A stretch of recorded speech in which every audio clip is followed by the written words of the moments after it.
Jadi kalau menurut Prof. Asep ini apa yang harus diprioritaskan dalam pembangunan jangka panjang? Tadi disampaikan terkait dengan keterbatasan anggaran. Ya. Dan keterbatasan anggaran yang tadi disebut ada ego sektoral departemen kemudian mengajukan.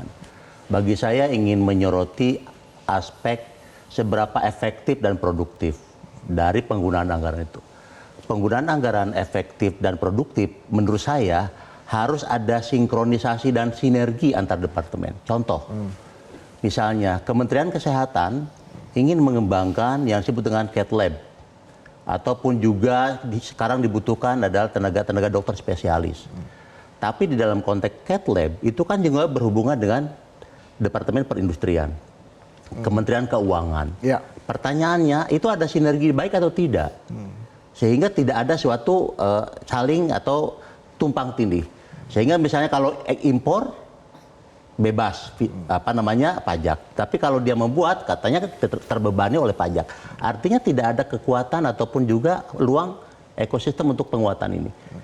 Ini yang terjadi kelemahan kita, dan banyak di departemen dalam konteks penggunaan keuangan. Kalau saya lihat dalam konteks anggaran lebih digunakan kepada teknikal, seremonial, bukan kepada output. Contoh misalnya terkait juga dengan workshop. Ya. Kemudian naskah akademik, kemudian perjalanan dinas, itu relatif sebenarnya bisa dilakukan di daerah, di suatu tempat. Artinya bisa kita melakukan efisiensi. Ya. Nah, seberapa produktif? Nah, ini tidak ada evaluasi tidak. Karena apa? Rutin tahun yang lalu mendapatkan anggaran segini, sehingga tahun ini segini. Tidak dilihat seberapa produktif departemen itu sendiri. Apakah perindustrian, kehutanan, Kementerian Kesehatan, dan sebagainya. Dan yang lebih penting menurut saya, untuk kita meningkatkan daya saing, harus perlu sinergi dengan dunia pendidikan tinggi. Oke. Ini tidak ada untuk riset misalnya. Sehingga anggaran-anggaran ini kalau kita analogikan dengan kelompok masyarakat miskin di Indonesia, hanya cukup untuk makan sehari, 2 hari, 3 kali. Tapi bagaimana untuk pendidikannya? Ya, kalau kita menganalogikan Indonesia seperti itu, ya tidak. Hanya sampai SMP Indonesia itu, tidak sampai ke perguruan tinggi. Oke. Nah itu kalau kita Jadi analogikan. masih harus ada kolaborasi dengan dunia pendidikan, ini menjadi salah satu prioritas juga ya? Ya tentu, karena ini tidak mungkin. Buat apa lembaga pendidikan yang sudah disampaikan oleh Presiden Prabowo misalnya untuk yang kemarin dalam konteks kampanye, itu untuk penguatan guru.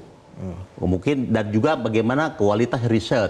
Oke. Dan juga kesehatan. Ini menjadi poin penting. Dan ini harusnya ada sinergi antar departemen. Bukan semata-mata departemen kesehatan butuh anggaran misalnya segini, tapi mengabaikan departemen yang lain atau departemen yang lain yang tadi disampaikan oleh Prof. Andri Candiago terkait dengan kalau itu terjadi, kita seolah-olah menganggap anggaran ini tidak dalam satu tubuh.